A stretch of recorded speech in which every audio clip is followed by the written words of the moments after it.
ผักกันจองนะเซมกอกสีมวนไปกอกสีมวนในแต่เมื่อเราได้ก็เชี่ยจอมลัง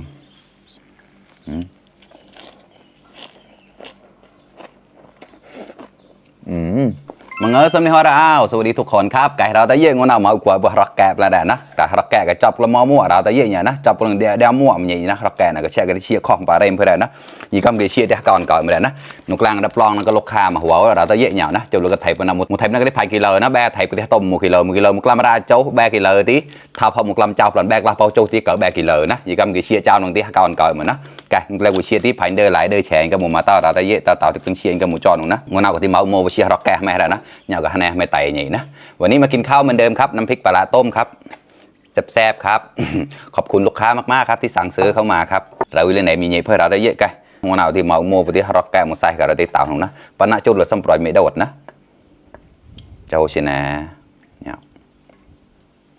ồ người đi cao vậy đâu tí vậy lò nhà ngờ tí nhục nong ngờ như thắt chết lấy với tí qua toàn là cái bồi phở nè chỗ là cái bồi phở không màu nè cái phơi tỏi thì bạn nào nè không màu chỗ là xong người cao như vậy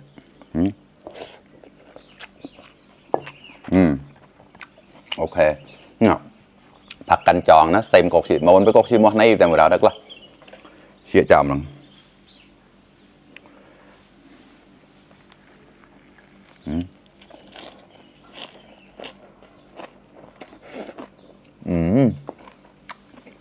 อร่อย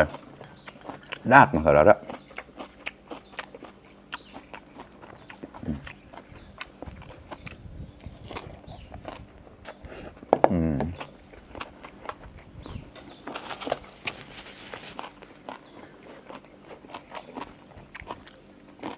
Nhật Bản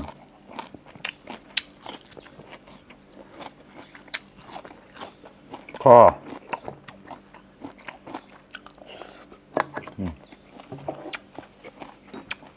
chưaไม่ใส่เนาะข้างในแล้วก็ซอนนะไข่เจียวหอมแดงนะครับเนี่ยร้อนๆครับตา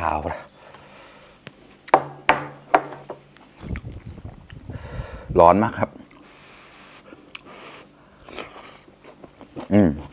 โอเค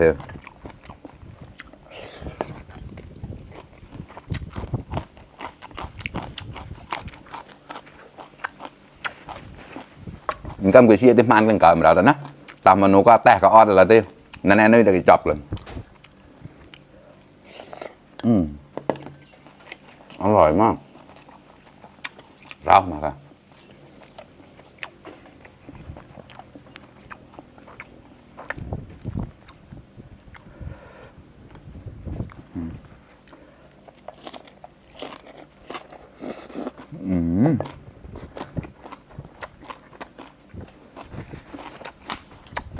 คอ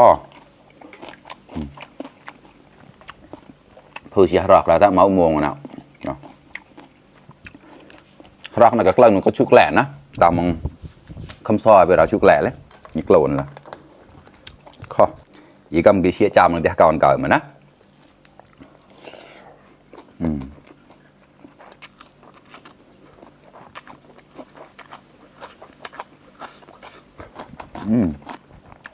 ดาดเข้ามากันmón với cốc xí món nói món nào mà đã tay đi thường cái mày này nó xem hôm điผักกันจองนะเนี่ยเชี่ยข้อมั้งลวกค่ะปะมีบ่อเขายี่ๆเล็กได้ดาดมาครับก็มาครับ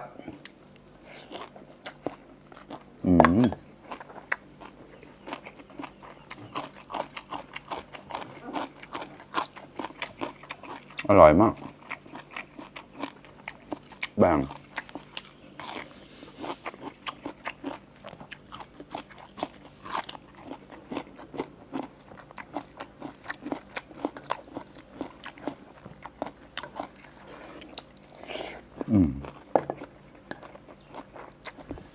มันน่าจะมาให้ตัวเรนแล้วเดี๋ยวมันปองอย่างไรละก็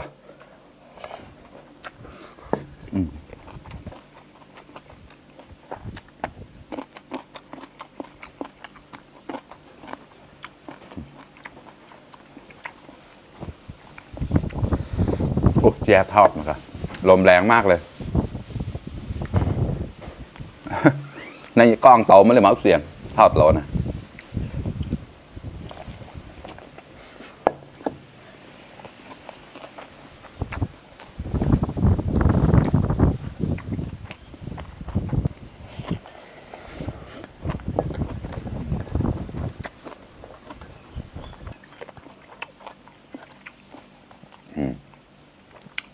เจ้าใช่ไหมล่ะครับจุดปล่อยไม่โดดอย่างนี้เลย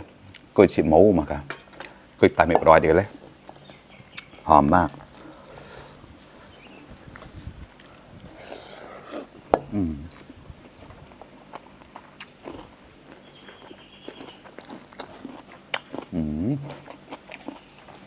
เชื่อกับบางปากมาครับ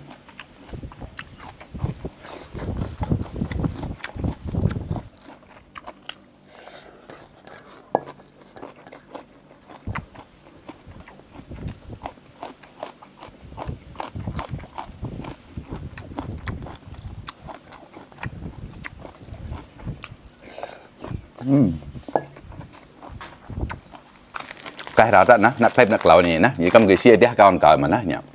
1 กิโล 1 ลำราโจนะเดี๋ยวแบกให้เลยที่แบกลำเป่าโจนะตั้งเกาหนกๆแล้ว